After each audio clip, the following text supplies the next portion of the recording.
দৈনিক ইত্তেফাক।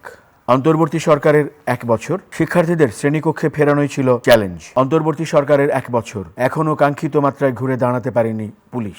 সংবাদ সম্মেলনে গাজীপুরের পুলিশ কমিশনার। তুহিন হত্যায় কিছুটা হলেও পুলিশের ব্যর্থতা আছে। এ পর্যন্ত গ্রেফতার 7 জন। ঢাকা বিশ্ববিদ্যালয়ের হলে প্রকাশ্য ও গুপ্ত ছাত্র রাজনীতি নিষিদ্ধ থাকবে প্রক্টর। মানবজমিন। ফেব্রুয়ারির প্রথমার্ধে নির্বাচন, 8 কারণে ধীরগতি গণহত্যা মামলায়। আইনি ভিত্তি নিয়ে বিতর্ক, সংসদের বাইরে জুলাই সনদের আইনি ভিত্তির সুযোগ নেই। ক্যাপসুল সরবরাহ নেই, ধুঁকছে ক্যান্সার চিকিৎসা। ফের ভাঙল জাতীয় পার্টি। সমকাল। 33টি অত্যাবশ্যকীয় ওষুধের দাম কমেছে। মন্ত্রিপরিষদ সচিবের বিবৃতি। 8 উপদেষ্টার বিরুদ্ধে দুর্নীতির অভিযোগ ভিত্তিহীন। অন্তর্বর্তী সরকারের 1 বছর, পরিবর্তনের সূচনা হয়েছে, এখনও অনেক পথ বাকি। সৈয়দা রিজওয়ানা হাসান। শিক্ষা কমিশন হতে হবে আজই। আমার দেশ। বাংলাদেশি কর্মীদের জন্য মাল্টিপল এন্ট্রি ভিসা চালু মালয়েশিয়ার। সচিবালয়ে শেখ হাসিনার পক্ষে হামলা বিদ্রোহের আশঙ্কা। কালবেলা। অব্যবস্থাপনায় আটকে যাচ্ছে বিমানের ডানা, যাত্রী হারানোর শঙ্কা।